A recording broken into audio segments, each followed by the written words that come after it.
Kini nasunog rin ginang wala hinungdan. Wa inungdan. Wala po kami nga kano na ay linog, bagyo. Adlaw man. Ay adlaw na sunog no? Adlaw sa solar, solar. Nakuan lang Murag nag-overheat siya. Overheat oh. Sige na anak yung ko ano, sudumag gumurab nga kahimtang. Sunog akong tangke diha o kami buhat. Ay ikaw may nagbuhat na din no? Pero naghihapoy tubig ron. Oh. Reservoir niya. Di gini mo mapugngan ang kalayo no? Na malfunction to ang kuan solar. Na overheat din no? Overheat ang solar. Mga box na sunog gid. Adlaw man yan sunog. Sunog ani. Mga buko. Wala na. Oh wala na. Wala na may bombero. Nangaligo man sila dito.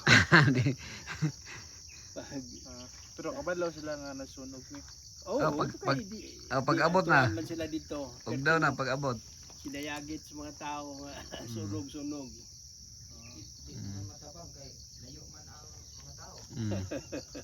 Say mo tabang. Sa po nang portion diha no? Ha? Sa po nang portion diha. Balay sa kuan, Papaniblo. Kani. Kini? Kani ba? Kini? Okay. Kon stage man eh oh. Stage man eh diya no? Oh. Dili kuan ilang yung balay nga. Room ni siya oh. Okay. Room oh. Di basta magtuko diri bukid nga ang imong 100,000 anay gamay ra murag haligi lang. Yung mangsuhulan ang mabal ang Nan. Oh. balas silinto. Pero kini potential ni nga mahimong tourist destination diri pohon. Kini man ang mga patag-patag. Og dito sa Tumoy. Official. Yeah, oh. Municipal official. Interesado nga i-develop ang usa ka lugar. Oh. Diri sa bukid sa Muadto. Ang himuon lang ani, nalay mga congressman o mga mayor nga mga politiko nga mupalit sila giyuta diri kay para diri tukurag kuan butang nga karsada.